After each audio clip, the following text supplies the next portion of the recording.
Hey guys, welcome to the sixth video of Conversion from Conversations. This is Sharath and this is Melinda, and today we're going to talk about promotional broadcasting.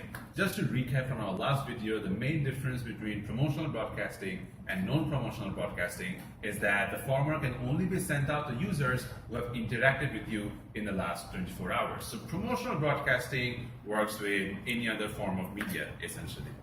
So when you look at the premise or the whole space of promotions, the thinking, the process, and the way you action it is the same.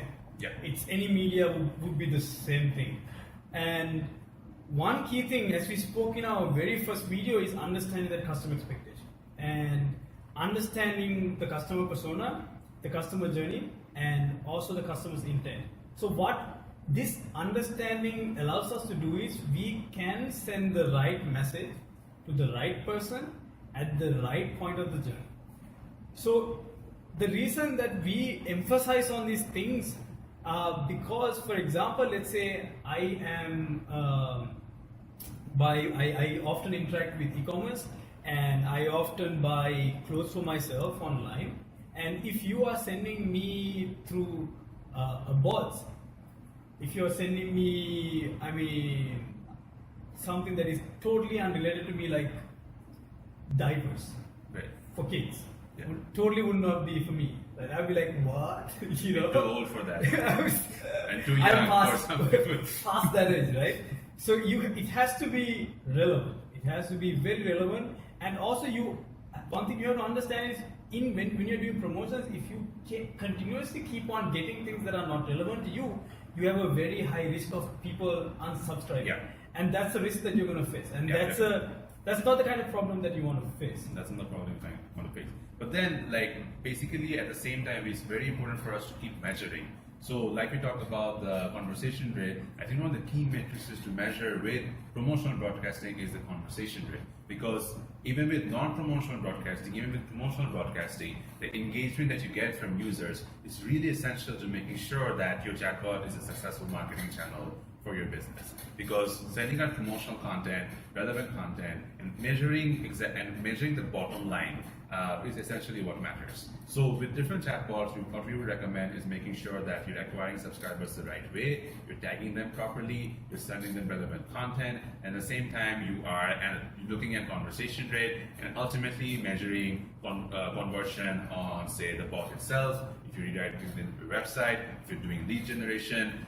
The entire conversation funnel is actually very simple. That is how it's structured, whether you're doing non-promotional broadcasting or promotional broadcasting. Shadab, I think we should really emphasize on the whole tagging thing. People, even if you take, I've seen so many ads on Facebook, I click and I go to the site, there are no UTM tags, and as a analytics expert, it's very difficult for people like us to get insights or to segment when there are no tags. Yeah. And it's very easy to tag. Yeah. It's very easy to tag, right? Yeah. And it's even easy to have an automation in place that it will tag automatically. Right.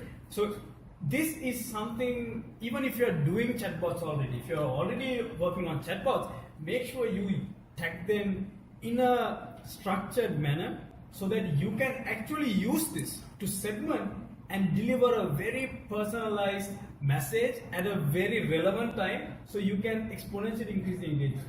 So guys, that's what to take away here. Don't break your data scientist heart, because that's what you do when you don't tag your conversations.